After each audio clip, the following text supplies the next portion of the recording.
আমি বৰপুল অসমীয়া হাইস্কুলত পঢ়ি থকা দশম শ্ৰেণীৰ ছাত্ৰ ছাত্ৰী।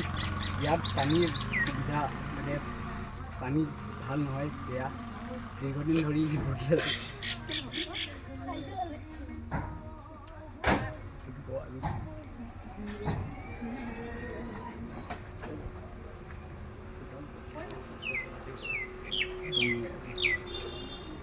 লগত কথা পাতিছোঁ, চাফা কৰাৰ চেষ্টা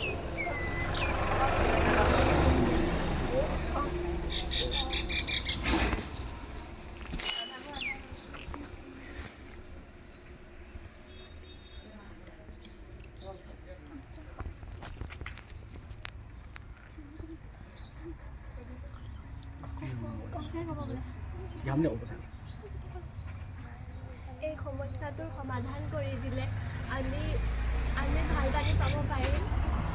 আমাৰ স্কুলত এটা কুঁৱা আছে, সেই কুঁৱাৰ পানীখিনি লেতেৰা। ইয়াৰ পৰা ৰন্ধা বঢ়াৰ কামত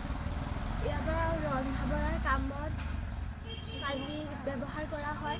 এই পানীখিনি লেতেৰা। আমি বিচাৰিছোঁ যে এই পানীখিনি ভাল হয়। কি ষ্টেপ লৈছ তোমাৰ?